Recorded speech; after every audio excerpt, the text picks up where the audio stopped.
लगभग इन्हीं दिनों सारे संसार में मसीही लोग धन्यवाद का पर्व मनाते हैं। वर्ष भर की आशीषों के लिए, प्रार्थनाओं के प्रत्युत्तर के लिए परमेश्वर को धन्यवाद देते हुए धन्यवाद के दान और भेंटें अर्पित करते हैं। आज हम देने के इस विषय पर विचार करेंगे। बाइबल कहती है, पृथ्वी और जो कुछ उसमें है वो परमेश्वर ही का है। सारी सृष्टि का सब कुछ जो हमारे उपयोग के लिए, उपभोग के लिए उपलब्ध है, ईश्वर ही का है। यदि इस छोटे से अनंत सत्य की अनुभूति हो जाए तो जीवन में क्रांति हो जाए, देखने की दृष्टि बदल जाए, जीने की शैली बदल जाए। सृष्टि की रचना की कथा जो उत्पत्ति 1 में है, 26वें और 28वें पद में दर्शाती है कि मनुष्य को सृष्टि का अधिकार मिला, मालकियत नहीं मिली, ओनरशिप नहीं, स्टुअर्डशिप मिली। मालकियत का अधिकार नहीं, व्यवस्था का अधिकार मिला। इसलिए जो कुछ ईश्वर ने हमको दिया है, हम उसके व्यवस्थापक हैं, भंडारी हैं, स्टुअर्ड्स हैं। वह सब वास्तव में ईश्वर का है। दाख की बारी के हम भंडारी हैं। जो समय मिला है, योग्यताएं मिली हैं, धन मिला है, परिवार मिला है, ज्ञान मिला है, वो ईश्वर का है। धरोहर है आपके पास, ईश्वर लेखा लेगा। इनका क्या किया तुमने? प्रतिमाह 1000 रुपया दिया तुम्हें, मेरा था, क्या किया तुमने?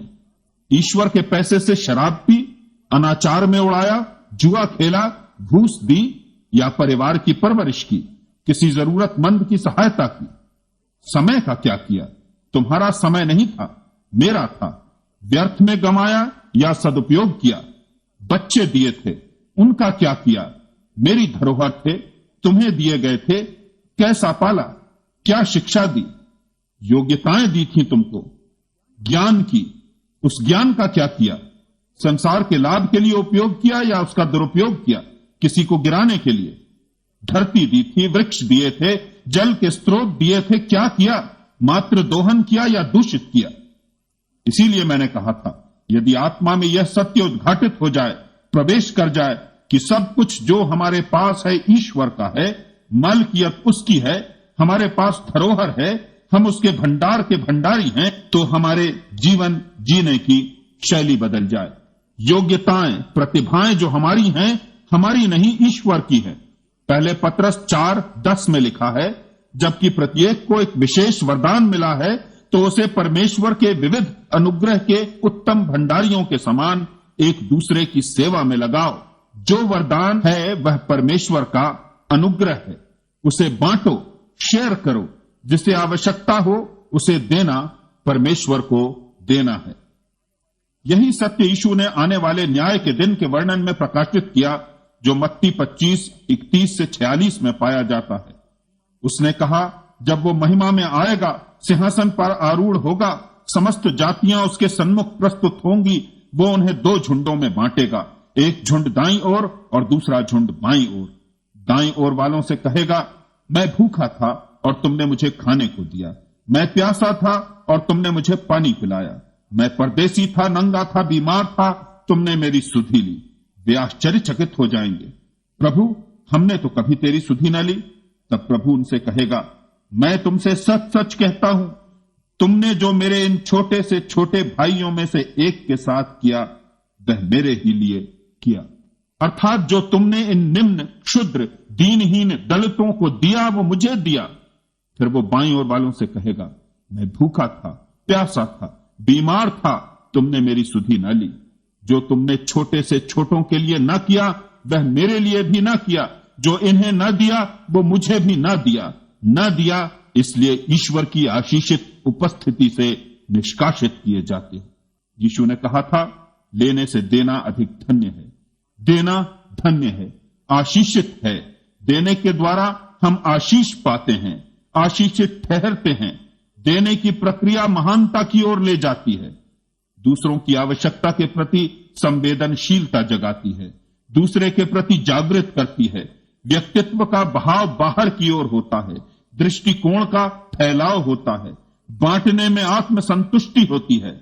लेना लेना लेना, संचय करना एक ऐसा व्यक्तित्व निर्मित करता है जिसमें स्वार्थ के केंद्र हम हो जाते हैं, आत्मा में अवरोध उपस्थित करते हैं, व्यक्तित्व ना विकसित होता है, ना उसका निकास होता है। स्टैग्नेशन और सड़ाहट प्रारंभ होती है। दुनिया स्वयं में सीमित हो जाती है। संवेदनशीलता और बाह्य जगत के प्रति जागृति मर जाती है। देना जीना है और उदारता का अवरुद्ध हो जाना मृत्यु है। असीसी के संत फ्रांसिस ने कहा है, देने के द्वारा ही हम पाते हैं। वास्तव में देना ही जीवन को परिपूर्ण करता है। आपके ठंडे मृतक हाथों में आपके साथ केवल वही जाता है जो आपने दूसरों को दिया है। पहला राजा 17वें अध्याय में वर्णन है सारपत नगर की विधवा का, जिसके यहां अकाल के दिनों में एलियाह रुका था।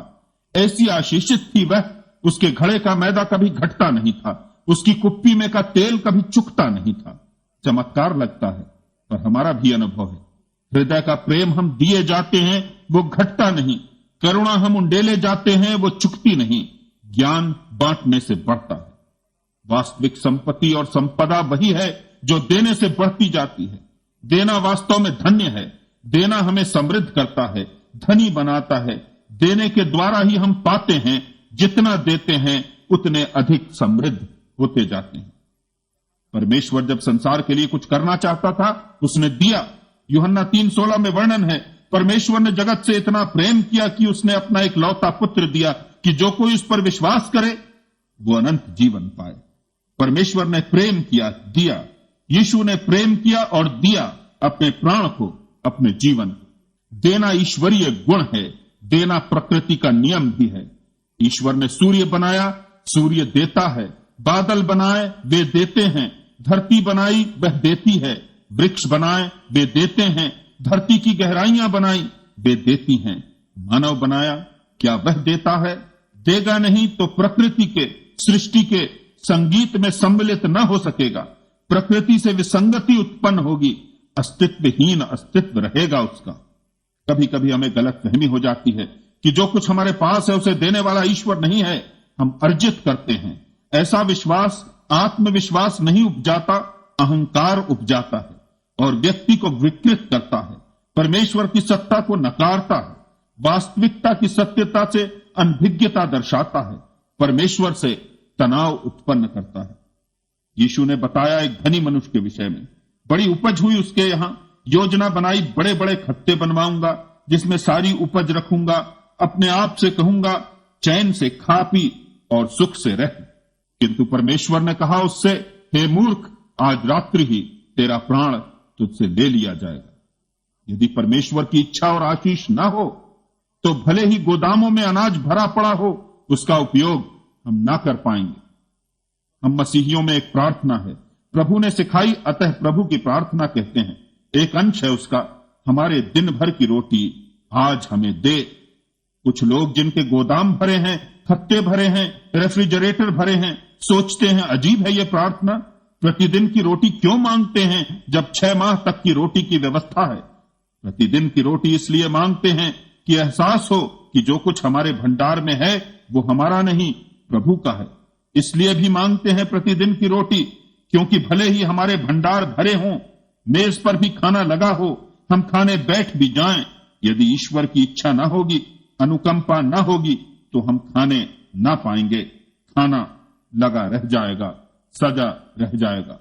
देने वाला वही है और मानव के लिए उसका महानतम दान है यीशु मसीह। दूसरे कुरिन्थी 9:15 में लिखा है, परमेश्वर को उसके उस दान के लिए जो वर्णन से बाहर है धन्यवाद हो। वो दान है ईश्वर का, वर्णन से बाहर, भाषा की क्षमता जिसे परिभाषित करने में असफल है। अजीब दान है वह। एक मसीही गीत है, उसका अंश है, तेरी कुदरत की ये शान, खुद ही दाता खुद ही दान। ईश्वर अवतरित होता है, स्वयं को संसार के लिए देता है। देने वाला वही है, दान भी वही है। मानव को महानतम दान है ये, सर्वोत्कृष्ट आशीष है ये। इस परिप्रेक्ष्य में हमारा देना क्या हो? इस महान दान का प्रतिदान क्या हो? दान स्वीकार करना महानतम प्रतिदान है। उसका अवतरित होना अर्थपूर्ण तब हो जाएगा जब अवतरण हम में हो जाए। धरा पर अवतरण पर्याप्त नहीं, हृदय में अवतरण होना चाहिए। इसलिए उसे स्वीकार करना, उसके दिए दान को लेना हमारा सबसे बड़ा देना। उसे लेना सबसे बड़ा देना है। उसे स्वीकार करना उसके लिए हमारा सर्वोत्तम उपहार है।